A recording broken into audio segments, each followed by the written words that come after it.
मी चॅनलवरती कोणत्याही प्रकारच्या टिप्स किंवा माझा कोणताही प्रीमियम ग्रुप नाही आहे। माझे सर्व व्हिडिओ जे असतात ते एज्युकेशनल पर्पजसाठी असतात।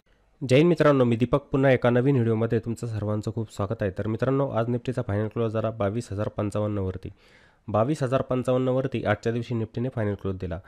आणि आजच्या मार्केटमध्ये काय झालेलं होतं, मार्केटमध्ये होतं सेलिंगचं प्रेशर। आज मार्केटमध्ये सेलिंगचं प्रेशर जास्त प्रमाणात होतं। म्हणजे सकाळच्या वेळेला आपल्याला मार्केट रेंजमध्ये दिसलं, एका रेंजमध्ये होतं, त्याला आपण म्हणतो साइडवेज मार्केट, त्याला आपण साइडवेज मार्केट असं म्हणत असतो। नंतर मार्केटने एक महत्त्वाचा सपोर्ट जो होता तो ब्रेक केलेला होता आणि त्यानंतर मग मार्केटमध्ये जोरदार सेलिंग बघायला आपल्याला मिळाली। तर मित्रांनो, ज्या महत्त्वाचे लेवल असतात म्हणजे सपोर्ट आणि रेजिस्टन्स जे असतात आपल्यासाठी किती महत्त्वाचे असतात हे तुम्हाला आजच्या मार्केटवरून पण समजेल।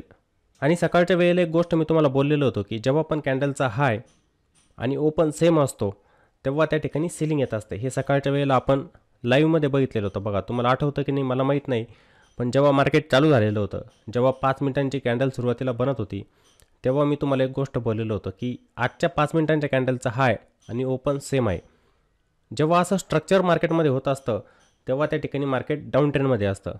त्यानंतर कॅन्डलचा लो आणि ओपन सेम असतो तेव्हा मार्केट बुलिश असतं, हे आपण बघत असतो। ठीक आहे, आज मार्केटमध्ये तसंच झालेलं आहे। आजच्या दिवसाची कॅन्डल जर तुम्ही बघितली तुम्हाला काय दिसतंय, या ठिकाणी कॅन्डलचा ओपन आणि हाय सेम। आणि त्यानंतर मार्केटमध्ये जी सेलिंग झाली, मार्केट जवळजवळ 22,000 पर्यंत येऊन पोहोचलेलं होतं, या लेवलपर्यंत। टॉपपासून जबरदस्त सेलिंग निफ्टीमध्ये आजच्या दिवशी झालेली होती।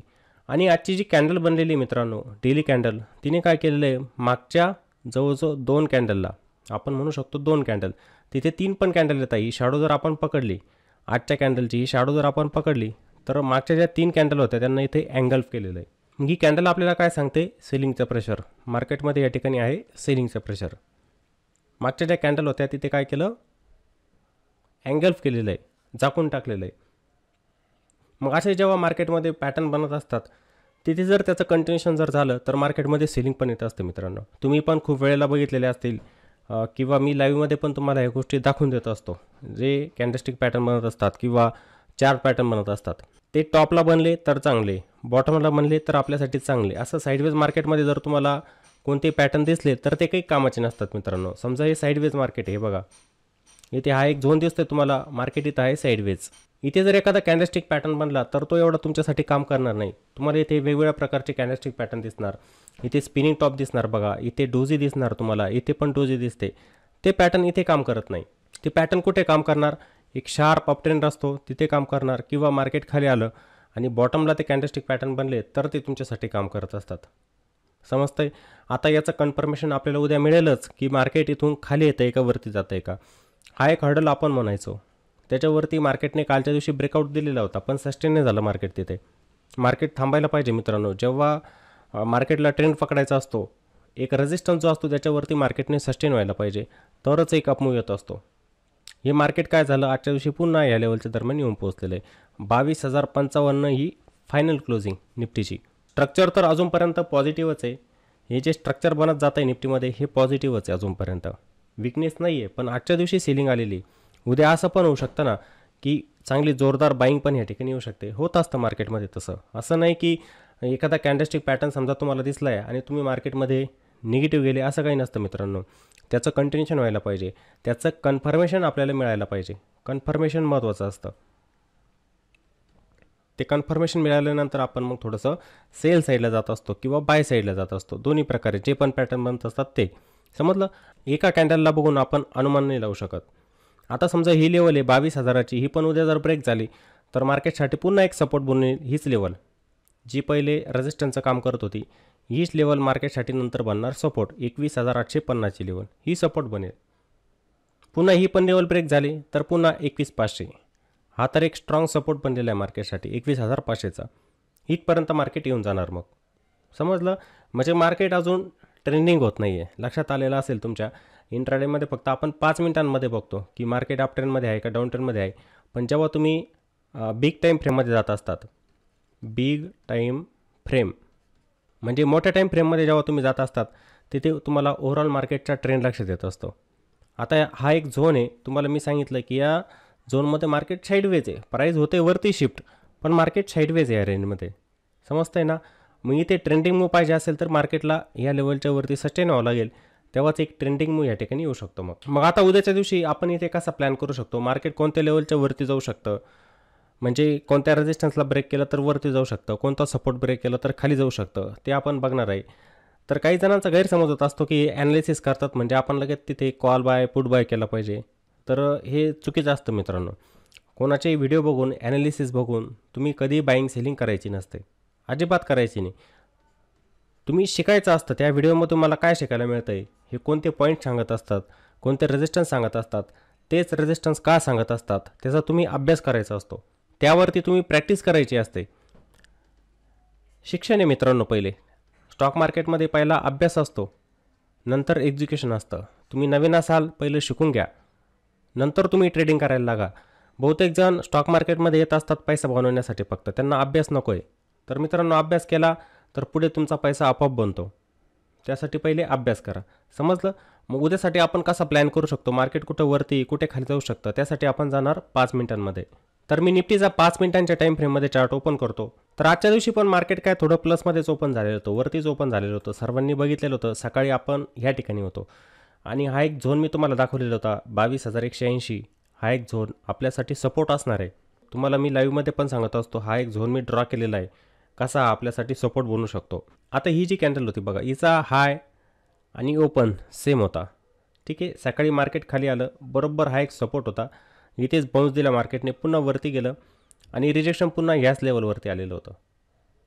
समजताना ह्याच लेवलला मार्केट आलं, पुन्हा इथे सपोर्ट घेतला, मार्केट स्लोली वरती जात होतं, मोमेंटम नव्हता अजिबात. आपल्यासाठी एक रेंज इथे बनलेली होती 22,180 ते 22,250. ही मार्केटसाठी काय बनली होती, रेंज. आपण ऑप्शन डाटाचा पण आधार घेतला. आधार घ्यायची गरज नाही, लेवल असतात, पण तुम्हाला शिकण्यासाठी मी सकाळी 10 वाजता ऑप्शन चेन घेऊन येत असतो.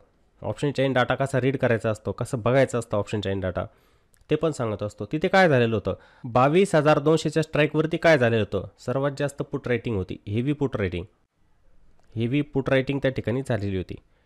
मग आपण अनुमान काय लावलेला होता की जर मार्केट ह्या सपोर्टला ब्रेक करत असेल तर मग हे पुट रायटर एक्झिट होऊ शकतात, पुटची अनवाइंडिंग त्या ठिकाणी होऊ शकते. पुटची जर अनवाइंडिंग झाली तर काय होणार, मार्केट खाली जाणार, असं आपण म्हटलं होतं, बरोबर आहे ना. तर इथे सेम तशीच ॲक्टिव्हिटी झाली होती मित्रांनो. इथे 22,200 वरती असणारे पुट रायटर जे होते एक्झिट झाले, पुटची झाली अनवाइंडिंग, त्यामुळे मार्केट खाली गेलेलं होतं. या ठिकाणी एकदा, या ठिकाणी एकदा, ह्या ठिकाणी एकदा बघा, इथे बघा, इथे बघा, इथे बघा, मार्केटमध्ये एक रेंज बनलेली होती.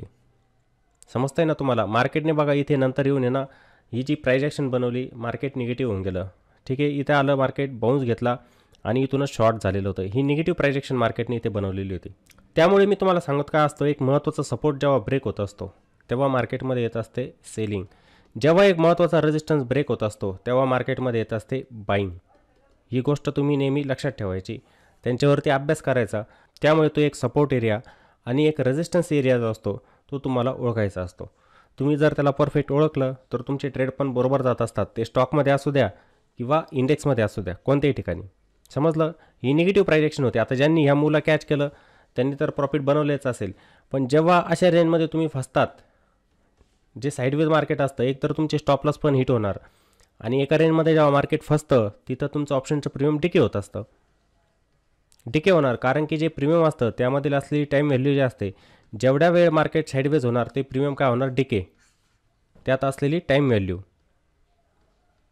ही डिके होत जाणार आणि तुम्हाला लॉस होत जाणार. म्हणजे जे ऑप्शन बाहेर असतात त्यांना, ज्यांनी ऑप्शन सेल केलेला असतो त्यांना या ठिकाणी प्रॉफिट होत असतं. ठीक आहे, मग इथे हा जो मूव आला याच्यामध्ये बहुतेक जणांनी प्रॉफिट बनवलेलं पण असेल. ज्यांना रिस्क रिवॉर्ड समजतो, एक प्राइस ॲक्शन त्यांना समजते, ते बरोबर इथे ट्रेड बनवत जातात. नंतर बघा मार्केट कुठपर्यंत आलं, मग डायरेक्ट 22,000पर्यंत आलेलं होतं. हे जे मार्केट आलं कंटिन्युअसली मोठा फॉल जो दिला, हा मार्केट डायरेक्ट 22,000पर्यंत येऊन पोहोचलेलं होतं आणि इथंच बाउन्स घेतलेला होता. ठीक आहे, इथूनच एक बाउन्स दिला, पण मार्केट शेवटी इथंच आलं, शॉर्ट झालंच. म्हणजे मार्केटसाठी अजून पण काय 22,000चा सपोर्टच आहे. ही जी लेवल आपली ड्रॉ केलेली बघा इथे, ही सपोर्टचं काम करणार मार्केटसाठी. समजतंय ना तुम्हाला, ही लेवल आपल्यासाठी सपोर्टचं काम करणार. आता ही काय झाली, सेलिंग झाली आजच्या दिवशी. आता याचं कंटिन्युएशन होतं का बघायचं. कंटिन्युएशन म्हणजे काय, ही निगेटिव्ह प्राइस ॲक्शन तर वरतून बनतच येते मार्केटमध्ये, याचं कंटिन्युएशन होतं का आपल्याला बघायचं उद्याच्या दिवशी. मग आता इथे आपला प्लॅन कसा असला पाहिजे उद्याच्या दिवशी. जर मार्केटमध्ये लॉंग जायचं आहे आपल्याला, कॉल साईडला जायचं तर आपण कसं गेलं पाहिजे, तर आपल्याला आता जे सपोर्ट होते ते रेजिस्टन्स बनत जाणार. आपल्या लेवल त्याच आहे का, आपल्या लेवल त्याच असणार, त्यांच्यामध्ये बदल नाही मित्रांनो. ठीक आहे, आपल्याला समजा इथून जर कॉल साईडला जायचं असेल तर पहिला रेजिस्टन्स कोणता येणार आहे आपल्यासाठी, ही लेवल ही दिसते इथे. कालच्या दिवशी फॉल्स ब्रेकडाऊन झाला होता, ही लेवल आपल्यासाठी अजून पण महत्त्वाचीच आहे मित्रांनो. इथे पण बघा एक बाउन्स दिला होता मार्केटने, 22,120ची लेवल ही मार्केटसाठी असणार आहे रेजिस्टन्स. जेव्हा मार्केट इथून वरती जाणार ह्या लेवलच्या वरती, तेव्हा आपण प्लॅन करू शकतो. बहुतेक जण काय करतात, मार्केट फ्लॅट ओपन झालं, पहिली 5 मिनिटांची कॅन्डल त्यांना दिसली की ते तिच्यामध्ये कॉल साईडला जातात, निघून लॉंग जातात. अशा प्रकारचं हे फॉर्मेशन त्यांना दिसतं, अशा प्रकारचं की मार्केट आता इथून जाणार आहे वरती, पण ते बघत नाही की वरती एक रेजिस्टन्स पण येतोय, वरती एक रेजिस्टन्स पण येतोय, तिथे रिजेक्शन पण येऊ शकतं प्राईसचं. आणि सकाळी व्हॉलॅटिलिटी खूप असते, market up side down side होत असतं. मोठमोठ्या कॅन्डल सकाळी बनून जातात, मार्केट एकतर 10 मिनिटांमध्ये खाली येऊन जातं, पुन्हा वरती जातं, पुन्हा खाली येत असतं. डायरेक्शन ते डिसाईड करत नाही. त्यासाठी आपल्याला थांबायचं आहे आणि बघायची मार्केटची डायरेक्शन, मार्केटचा ट्रेंड ओळखायचा आणि त्यानंतर मग आपण ट्रेड घेण्याचा प्रयत्न केला पाहिजे. आणि डेलीच ट्रेड घेतला पाहिजे असं पण काही नाही. जे इंट्राडेमध्ये ट्रेडिंग करत असतात त्यांच्यासाठी, समजताना असं काही नसतं. आपल्याला डायरेक्शन ओळखायची, मार्केटला ओळखायचे, मार्केटचा बिहेव ओळखायचा असतो आपल्याला. मग जेव्हा मार्केट ह्या लेवलच्या वरती जायला लागेल तेव्हा मग आपण इथे प्लॅन करू शकतो. त्यानंतर आपल्यासाठी हर्डल हीच लेवल येणार आहे जी आता आपल्यासाठी सपोर्ट होती, ती नंतर पुन्हा या ठिकाणी रेजिस्टन्स बनणार. हिचा कलर पण आपण ताबडतोब चेंज करून घेऊ, इथे चेंज करून घ्यायचा याचा कलर. म्हणजे हा आपल्यासाठी काय होणार आता, सप्लाय झोन झालं. पहिला हा सपोर्ट होता, सपोर्ट नंतर बनतात रेजिस्टन्स. आपण शिकलेलं आहे लाईव्ह मार्केटमध्ये, मी गोष्ट तुम्हाला सांगत असतो बघा, की जे सपोर्ट असतात ते नंतर मार्केटसाठी बनतात रेजिस्टन्स. म्हणजे मार्केट जर इथून कंटिन्युअसली वरती गेलं, समजा ही पॉझिटिव्ह प्रायजेक्शन बनवली, फ्लॅट ओपन झालं, इथून गेलं वरती, तर मोठा हर्डल जो येणार हीच लेवल येणार 22,200च्या आसपास. ही इथपर्यंत मार्केट जाऊ शकतं. बघायचं आहे ह्या लेवलच्या वरती पण मार्केट जातं आहे का. जर थांबलं इथं तर मग अजून चांगलं मूव देऊ शकतं, अजून पुढच्या लेवल पण मार्केटमध्ये येऊ शकतात. जसं 22,250ची लेवल ही पण एक हर्डल असणार, 22,250 हा पण काय असणार एक रेजिस्टन्स. त्यानंतर 22,000 ही पण लेवल काय असणार रेजिस्टन्स. 22,120 ही पण काय असणार रेजिस्टन्स. हे टप्प्याटप्प्यांमध्ये रेजिस्टन्स येत जाणार. मग ते रेजिस्टन्स बघून तुम्हाला काम करायचं असतं, ठीक आहे ना. काही जण बघत नाही त्या गोष्टी, सिंगल कॅन्डल बघतात, तसं करायचं नाही आहे. प्रॉपर प्रायजेक्शनला फॉलो करत चाला, तुमचे लॉसेस कमी होऊन जातील. तुम्ही बघत नाही ते, तुम्ही काय बघतात, एक कॅन्डल बघतात की एक कॅन्डलने ब्रेकआउट दिलेलं आहे, मी चाललो तिच्यामध्ये. ती कॅन्डल कंटिन्यू जाऊ पण शकते, असं नाही की जाणार नाही, जाणार कंटिन्यूस वरती निघून जाणार, जाऊ द्या काय फरक पडत नाही. पण बघा ना मार्केटचा ट्रेंड कोणता चालू आहे, ट्रेंडला फॉलो करा तुम्ही. ट्रेंडला बघतच नाही तुम्ही. लाईव्हमध्ये मी तुम्हाला ह्याच गोष्टी सांगत असतो की ट्रेंडला बघा, फक्त ट्रेंडनुसार काम करत चला. मार्केट अप साईडला जातं आहे, तुम्ही पुट बाय केलेला असतो. मार्केट खाली येत असतं, तुम्ही कॉल बाय केलेला असतो. तुम्ही ट्रेंडच्या अपोजिट जात असतात, त्यामुळे मोठं नुकसान सहन करतात. आता आपल्या लाईव्हवरती जी पण संख्या येते शक्यतो ऑप्शन ट्रेडिंग कोणी करत नाही, त्यामधलं नाही करत. त्यांना माहिती आहे ऑप्शन ट्रेडिंगमध्ये मोठे लॉसेस होत असतात. मग ते काय करताय, इक्विटीमध्ये काम करत असतात. इक्विटीमध्ये पण तुम्ही सेम करायचं असतं. जो स्टॉक बाय करायचा आहे तुम्हाला बघायचं त्याचा ट्रेंड कोणता चालू आहे. अप ट्रेंडमध्ये आहे, एक चांगल्या सपोर्टला आलेला आहे, बाय केला पाहिजे. तो स्टॉक डाऊन ट्रेंडमध्ये आहे, आपण ट्रेडिंग टाळली पाहिजे, त्याच्यामध्ये जायला नको. या गोष्टी तुम्ही इक्विटीमध्ये पण बघायच्या असतात, ठीक आहे. आता या ॲनालिसिसवरून तुम्हाला खूप काही शिकायला मिळतं. टेक्निकलचा अभ्यास तर असलाच पाहिजे तुमचा. तुम्ही जर डेली हे व्हिडिओ बघितला तर तुमचं टेक्निकल पण पक्कं होणार आहे ते. त्यामुळेच मी हे व्हिडिओ बनवत असतो. मी स्टॉकचे पण बनवू शकतो, पण काय असतं माहिती आहे का, मी जर स्टॉकचे इथे ॲनालिसिसचे व्हिडिओ बनवून पोस्ट केले तर बाकीचे नवीन लोक जे असतात ना ते स्टॉक बाय करायला सुरुवात करून टाकतात, ताबडतोब बाईंग करून टाकतात. मी जर टाटा पॉवरचं आज ॲनालिसिस केलं ते दुसऱ्या दिवशी जाऊन टाटा पॉवर बाय करतात. ते बघत नाही पूर्ण व्हिडिओ की यांनी त्यामध्ये काय सांगितलेल्या गोष्टी, ते बघत नाही, ते डायरेक्ट बाय करून टाकतात. त्यामुळे मी ते जास्त व्हिडिओ बनवत नाही. आपण या ठिकाणी फक्त इंडेक्सची डायरेक्शन ओळखतो. समजलं तुम्हाला. मग ही लेवल समजलेली असेल आणि मार्केट गॅप अप पण ओपन होत असेल, जोपर्यंत या सप्लाय झोनच्या वरती जात नाही तोपर्यंत फ्रेश बाईंग मार्केटमध्ये येणार नाही. इथून पण मार्केट शॉर्ट होऊ शकतं, कारण की ही जी सेलिंग आलेली आहे ना आजच्या दिवशी याच लेवलपासून आलेली आहे. जेव्हा मार्केट 22,200च्या वरती सस्टेन व्हायला लागेल तेव्हाच मार्केटमध्ये एक फ्रेश बाईंग इथे येऊ शकते, नाही तर मार्केट इथून पण शॉर्ट होऊ शकतं, खाली येऊ शकतं. समजलं. या गोष्टींवरती तुम्ही भर द्यायचं आहे. त्यानंतर आपण शॉर्ट साईडला कसं जाऊ शकतो, पुट साईडला 22,000ची लेवल जेव्हा क्रॉस होईल, म्हणजे हा एक झोन असणार आहे मित्रांनो. हे बघा, हा एक झोन असणार आहे. मी तुम्हाला सांगतो कोणता, ही लेवल काढून टाकतो. ही जी लेवल आहे, ही जी लेवल दिसते ना तुम्हाला इथे मार्केटने बाउन्स घेतलेला, हा एक झोन बघा. 22,000चीच पकडा लेवल तुम्ही. जेव्हा मार्केट 22,000च्या खाली ट्रेड करायला लागेल इथे, समजा 22,060 किंवा 22,020च्या आसपास मार्केट ओपन झालं, या ठिकाणी काही निगेटिव्ह प्रायजेक्शन बघायला मिळाली आपल्याला, तर आपण इथे पुट साईडला जाऊ शकतो. आपलं पहिले टार्गेट जे असलं पाहिजे 21,965 पर्यंत, त्यानंतर 21,927 इंट्राडेसाठी सांगतो आहे, आणि त्यानंतर 21,850 ह्या लेवल आहे. ह्या लेवलपर्यंत मार्केट खाली जाऊ शकतं. समजतं ना? म्हणजे काय, ही निगेटिव्ह प्रायजेक्शन जी बनते तिचं कंटिन्युएशन इथे होऊ शकतं. हे जे आहे ना, याचं कंटिन्युएशन इथे होऊ शकतं, परफेक्टली जाऊ शकतात. हे खाली सपोर्ट येणार 21,870 21,850 या लेवल मी ड्रॉ करून ठेवलेले अगोदरच्याच लेवल आहे, नवीन काही नाही. समजलं ना? ही निगेटिव्ह प्रायजेक्शन आहे, हिचं कंटिन्युएशन पण इथे होऊ शकतं. हा एक झोन लक्षात ठेवायचा. इथेच मार्केटने आजच्या दिवशी बाउन्स घेतलेला आहे. हा एक झोन बघा, हा एक झोन असणार. इथे मार्केटने बाउन्स घेतलेला आहे, आलेलं इथंच आहे, पण बघायचं ह्या लेवलच्या खाली जातं आहे का. ते गेलं तर परफेक्ट मार्केट इथं पण शॉर्ट होऊ शकतं. मग आपल्या रिस्क रिवॉर्डनुसार आपण इथे प्लॅन करू शकतो पुट साईडला जाण्याचा. मित्रांनो, जेव्हा तुम्ही इंट्राडेमध्ये असतात, तुमच्या रिस्क रिवॉर्डनुसार काम करत चला. तुम्हाला वाटतं आहे मार्केट ट्रेंडिंग होतं आहे, सरळ त्याला ट्रेल करत चालायचं. ट्रेलिंग केल्याने प्रॉफिट जास्त बनतं, पण काहींना लालसा लागते की जर मी 10 रुपयांचा स्टॉप लॉस लावलेला असेल, मला 20 पॉईंट मिळत आहे, थांबूया. पण ही 20 पॉईंट जे आलेले असतात ना, -10 जातात. म्हणजेच काय, हा स्टॉप लॉस हिट होऊन जातो त्यांचा. म्हणजे 10 पॉईंटचं नुकसान होतं. जिथे तुम्हाला 20 पॉईंटचा प्रॉफिट झालेला असतो, तुम्ही 500 रुपये लॉस घेऊन बाहेर निघतात. जिथं तुमचं 1000 रुपये प्रॉफिट होणार असतं प्लस 1000. मग अशी गोष्ट करायची नाही. रिस्क रिवॉर्डला फॉलो करा तर तुम्ही प्रॉफिटमध्ये याल. काही जण तर असे पण असतात की 30 पॉईंटचा स्टॉप लॉस लावून टाकतात. ते म्हणतात की 10 पॉईंटचा लावला किंवा 15 पॉईंटचा लावला, लवकर हिट होतो. मित्रांनो, हिट व्हायचा असेल ना, तुमचा 40 पॉईंटचा पण असेल हिट होऊन जाणार. हे जे मार्केटमध्ये असे बाउन्स येत असतात, हिट करून टाकतात ते तुमचा स्टॉप लॉस. जेवढा अचानक स्पाईक येतो असतो मार्केटमध्ये, प्रीमियम अचानक वाढतात, ऑप्शनचे प्रीमियम तुमचे वाढत असतात, ताबडतोब तुमचा 30 पॉईंटचा एस एल पण हिट होऊन जातो. मग मोठं नुकसान तुम्हाला होत असतं. त्यापेक्षा छोटा स्टॉप लॉस लावा. एंट्री तुमची फक्त परफेक्ट पाहिजे.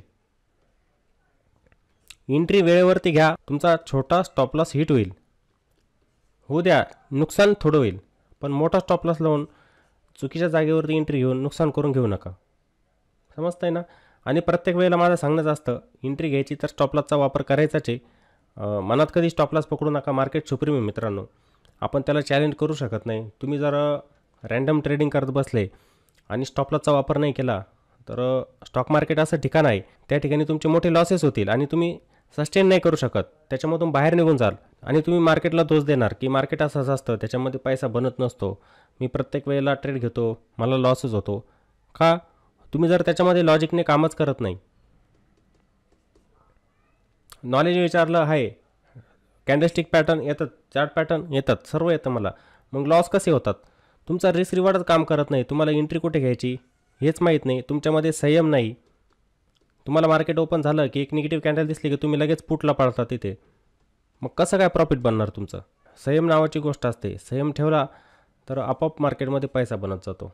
पण वेळ लागतो त्याला, ताबडतोब कोणती गोष्ट शक्य नाही मित्रांनो.